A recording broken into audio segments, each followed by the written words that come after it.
وما انفقتم من نفقۃ او نذرتم من نذر فإن اللہ یعلمہ، جو بھی تم اللہ کی راہ میں خرچ کرتے ہو اور جو بھی نظر تم مانتے ہو یا نظر گزرانتے ہو اللہ کی جناب میں، تو اللہ کے وہ علم میں ہوتا ہے۔ نظر کے بارے میں نے عرض کیا تھا کہ قرآن مجید میں اگرچہ یہ بات تو ہمیں معلوم ہوتی ہے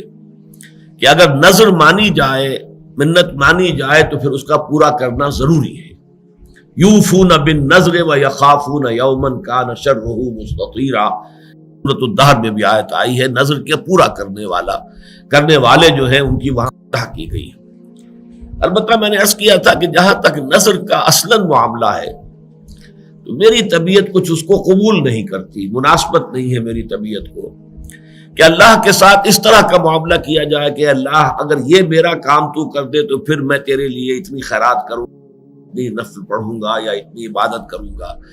اس طرح کی سودے بازی اللہ تعالیٰ کے ساتھ کرنا کچھ اچھا نہیں لگتا۔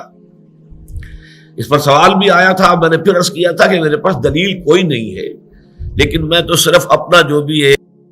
ایک احساس ہے وہ میں نے آپ کے سامنے رکھ دیا ہے، لیکن میں اس کی حرمت کا کوئی اعلان نہیں کر رہا کہ نظر ماننا حرام ہے یا غلط ہے یا مکروہ تحریمی ہے، نہیں، لیکن یہ کہ بس میری طبیعت اسے قبول نہیں کرتی۔ اس اجتماع میں جو حضرات موجود تھے ان میں سے ہمارے ایک عزیز نے پھر مجھے حدیث نبوی جو ہے وہ پہنچا دی، جس سے کہ میرے اس خیال اور احساس کی پوری تائید ہو گئی۔ یہ حدیث قدسی ہے، یہ میں اب آپ کو پڑھ کر سنا رہا ہوں۔ یہ حدیث قدسی جو ہے احمد ابن حنبل رحمہ اللہ کے مسند میں موجود ہے، اس کے علاوہ بخاری شریف میں بھی موجود ہے، حضرت ابو ہریرہ سے بھی، حضرت عبداللہ ابن عمر سے بھی۔ لیکن بخاری میں جو یہ دو مقامات پر آئی ہے اس میں یہ صراحت نہیں ہے کہ یہ حدیث قدسی ہے،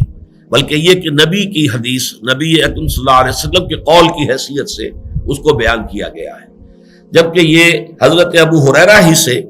جبکہ مسند احمد ابن حنبل میں آئی ہے تو اس میں بالکل وضاحت ہے کہ یہ حدیث قدسی ہے، اور میں اسی کا متن آپ کو سنا رہا ہوں۔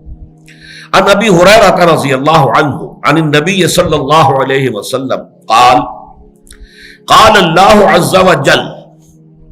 حضرت ابو ہریرہ سے روایت ہے اور وہ روایت کر رہے ہیں نبی اکرم صلی اللہ علیہ وسلم سے کہ آپ نے فرمایا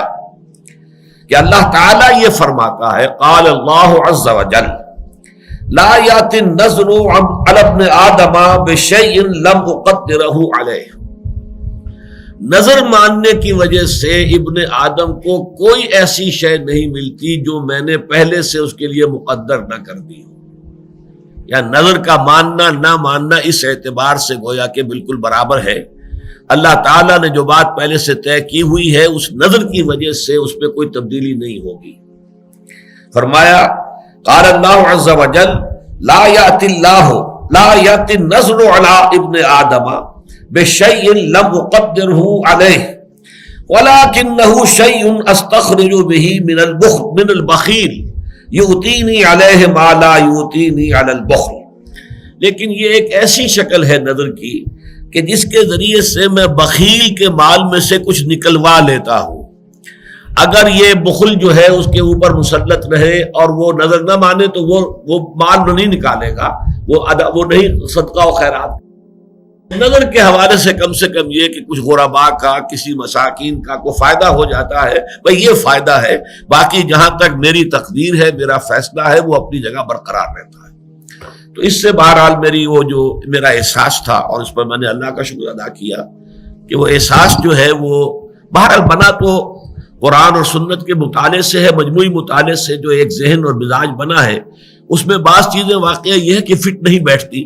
اور پھر یہ کہ جب ان کی تائید مل جاتی ہے کسی آیت قرآنی سے یا کسی صحیح حدیث سے تو پھر یقیناً خوشی ہوتی ہے۔